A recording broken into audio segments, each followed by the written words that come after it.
दो गुना कर दिया है। इसको देखें आप, यहां पर अपने पास कोई भी एक लेंथ का कोई कंडक्टर वायर है, ए बी नॉमिनेट कर दो इसको। इसका लंबाई सपोज 15 सेंटीमीटर हुआ। लंबाई को दो गुना कर देने का मतलब कितना हो जाएगा ये, ठीक है। ये अब आपके पास 30 हो गया, क्या 30 सेंटीमीटर हो गया ये। तो ये 30 सेंटीमीटर दो गुना है किसका, 15 का, ठीक है। This is twice of 15, this is half of 30, आधा है ये इसका। तो प्रतिरोध कितना गुना, तो हम ये मान लें कि यहां पर सपोज 2 ओम इसका रेजिस्टेंस था, तो इसका रेजिस्टेंस कितना होगा वो अपनों को कैलकुलेट करना है। तो अपनों ने पिछली क्लास में ऐसा चीज देखा था, खासकर 10th में मेंसुरेशन एक चैप्टर होता है, उसमें यह देखा था कि जिसमें हाइपरबोलिक भी था अपने पास, सिलेंडर यानी कि शंकु भी, शंकु था, सिलेंडर, बेलन, घन, घनाभ वगैरह ये था। तो उसमें आयतन निकालने के लिए बात करी थी। वैसे ही सिस्टम यहाँ पर है, यानी कि तार को आप कितना भी लंबा खींच दें, इसकी लंबाई भी बदलेगी, इसका अनुप्रस्थ परिच्छेद का क्षेत्रफल भी बदलेगा। अनुप्रस्थ परिच्छेद का क्षेत्रफल क्या होता है, एरिया ऑफ क्रॉस सेक्शन, क्या होता है ये गोलाई वाला भाग, ठीक है ना, अनुप्रस्थ परिच्छेद का। और ये लंबाई इसकी, तो इसको जैसे ही लंबाई बढ़ाई जाएगी तो अनुप्रस्थ परिच्छेद का क्षेत्रफल भी बदलेगा, क्या, अरे पतला होता जाएगा ये, ठीक है ना, पतला हो जाएगा। तो दोनों चीज, पर एक चीज कभी नहीं बदलेगी, ठीक है, इसका आयतन कभी भी नहीं बदलेगा। तो जो आयतन अभी है वो आयतन बाद में रहेगा। मतलब चालक का आकार कैसा होता है, बेलनाकार, ठीक है ना। बेलन के आयतन का सूत्र बोलो, पाई आर स्क्वायर एल, ठीक है। तो आंसर में लिखें आप, ये अननोन वैल्यू वाला न्यूमेरिकल है। माना प्रारंभिक तार का प्रतिरोध कैपिटल R1 तथा अंतिम तार का प्रतिरोध कैपिटल R2 है। ये अपनों ने बात करी है, ये 15 सेंटीमीटर का कोई तार था, कंडक्टर 2 ओम था, तो इसको R1 नॉमिनेट कर दिया है, लंबाई बढ़ा दी है एकदम 2 गुनी, ये फिक्स है, कितना बढ़ा, ये 2 गुना। तो प्रतिरोध कितना गुना हो जाएगा, प्रतिरोध बढ़ेगा, ये तो कंफर्म है ना। प्रतिरोध को प्रभावित करने वाले कारक यानी कि रेजिस्टेंस को अफेक्ट करने वाला फैक्टर अपने को पता है, यानी कि आप लेंथ को इंक्रीज करोगे तो रेजिस्टेंस क्या हो जाएगा, बढ़ेगा ना, ठीक है।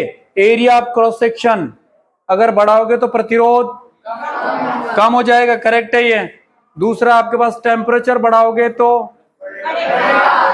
टेम्परेचर बढ़ाने पर कौन बढ़ेगा, रेजिस्टेंस, प्रतिरोध, ठीक है ना। दूसरा उसका नेचर पर डिपेंड करता है, मटेरियल पर, यानी कि चांदी, एल्यूमिनियम, कॉपर और आयरन, इनमें से सबसे बढ़िया चालक कौन सा हो गया, चांदी हो गई। सिल्वर उसका रेजिस्टेंस बहुत कम होता है, इसलिए तो प्रभावित करने वाले कारक फैक्टर अपनों ने बात करी थी। तो लंबाई बढ़ी है मतलब प्रतिरोध कन्फर्म बढ़ेगा, पर कितना बढ़ेगा वो अपने को निकालना है इसमें से, ठीक है।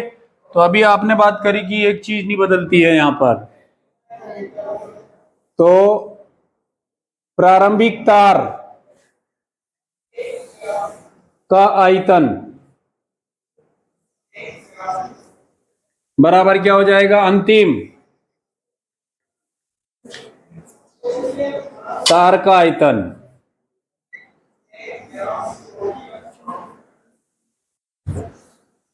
हो गया।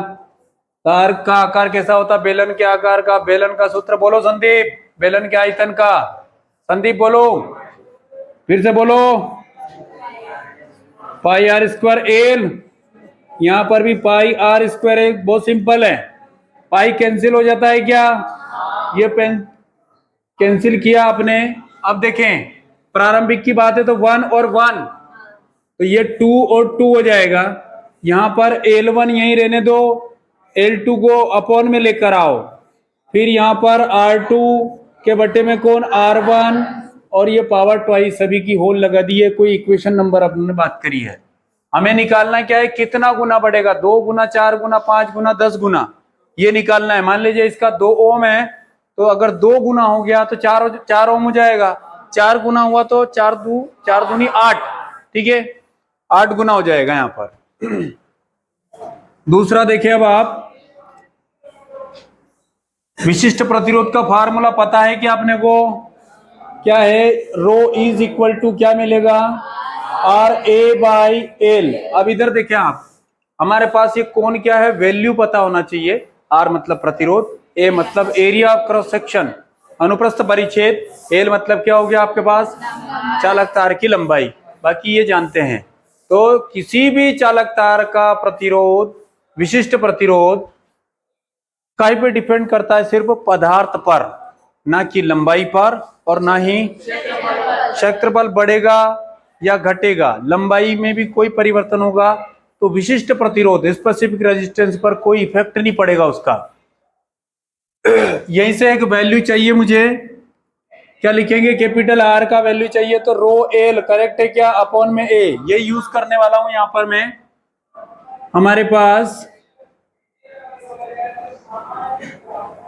परंतु विशिष्ट प्रतिरोध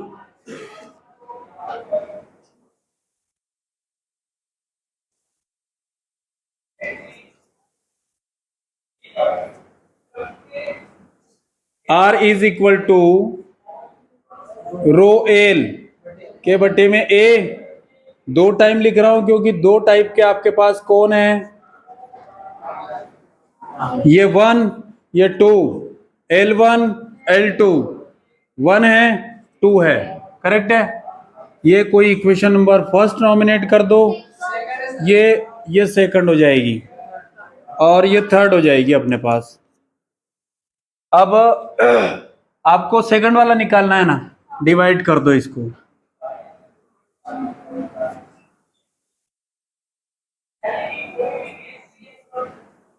क्या हो जाएगी, थर्ड बाई सेकंड, सही है क्या। तो R2 बाई R1 ये पूरा वैल्यू, तो रो L2 बाई A2 ये इनवर्स में आएगा, तो क्या हो जाएगा, A1 बाई रो L1, ठीक है। आपने देखा यहां पर L1 L2 लिखा, A1 A2 लिखा, पर रो 1 और 2 नहीं लिखा, इसका रीजन बताओ। रो को 1 2 नहीं लिखा, क्यों नहीं लिखा, नीतांक नहीं है, ये लंबाई और क्षेत्रफल पर डिपेंड नहीं करता है। तो लंबाई और क्षेत्रफल ही बदल रहा है, उसकी लेंथ को इंक्रीज कर रहे हो ना आप, तो उसका लंबाई और क्षेत्रफल दोनों चेंज हो रहा है, पर पदार्थ तो वही रहेगा। तो विशिष्ट प्रतिरोध जो है आपके पास, यानी कि specific resistance is dependent only the material of conductor, not only length and area of cross section. इसी को आगे बढ़ा रहे, रो कैंसिल हो जाएगा क्या, ये रो कैंसिल हो गया आपके पास, जो रिमेनिंग वैल्यू है वो लिख रहा हूं मैं, R2 बाई R1 क्या हो जाएगा, L2 by L1, A1 by A2, ठीक है। मैंने इधर उधर लिख दिया, उससे कोई फर्क नहीं पड़ेगा।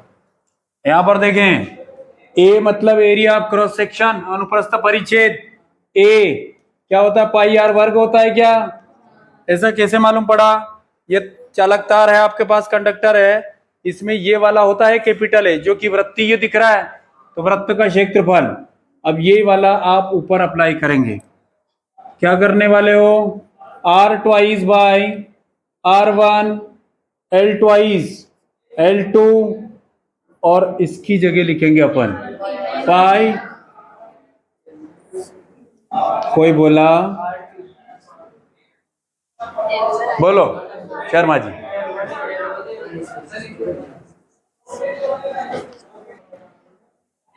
इधर देखें आप, पाई कैंसिल हो जाएगा क्या, ठीक है। यह वैल्यू अपने पास R twice by R1, 3 number का बढ़िया सवाल है ये, L2 by L1, R1 by सभी का स्क्वायर है। अब यहां पर देखें क्वेश्चन क्या बता रहा है कि लंबाई को 2 गुना करने पर प्रतिरोध कितना गुना हो जाएगा, ये अपने को निकालना है। इक्वेशन नंबर फर्स्ट देखो आप, इक्वेशन नंबर फर्स्ट देखो, L1 बाई L2 है, यहाँ L2 बाई L1, लंबाई की बात हो रही है ना, तो इस रेडियस को यहां से गायब करेंगे इक्वेशन नंबर फर्स्ट की हेल्प से। अरे इसकी वैल्यू इसके स्थान पर वो या फिर उसके स्थान पर ये लिख सकते हैं कि नहीं, अपन वैल्यू रखेंगे सिर्फ, तो ये पलट कर लिखाएगी क्या, देखो इसको जरा, ये 1/2 है और वहां 2/1 लिखा रहा, तो पलट के लिख दो, सही है क्या पीछे तक। यहां पर R twice by R1, L2 by L1, ये चीज क्या हो जाएगी आपके पास 2/L1, ठीक है। हमें लेंथ की आवश्यकता थी इसलिए वहां पर ये रखा, अगर त्रिज्या की जरूरत रहेगी तो इसको फिर कन्वर्ट करेंगे, दो टाइम में क्या स्क्वायर में किया R2 बाई R1 हो जाएगा, और ये L2 by L1 whole power twice हो जाएगा। अब क्वेश्चन जैसा कहता है वैसा कर रहे हैं अपन। नाउ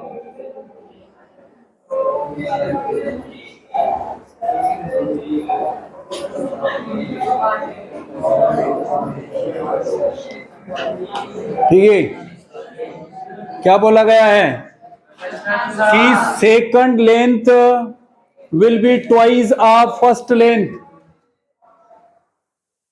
जो अंतिम लंबाई है वो प्रारंभिक लंबाई की क्या रहेगी, 2 गुनी। यही क्या है, ये यहां रखेंगे अपन R twice by 1 is equal to क्या मिलने वाला है 2L1, वैल्यू रख रहा हूं सिर्फ, और ये L1 ऑलरेडी है, कैंसिल हो जाएगा क्या, ठीक है। तो मिलने वाला है अपने को R2 बाई R1, तो इज इक्वल टू ट्वाइस का स्क्वायर, तो इधर इसको R2 is equal to R1 इधर आएगा, तो ये ट्वाइस स्क्वायर 4 1, क्या बोला है, लेंथ को 2 गुना करोगे तो प्रतिरोध 4 गुना हो जाएगा।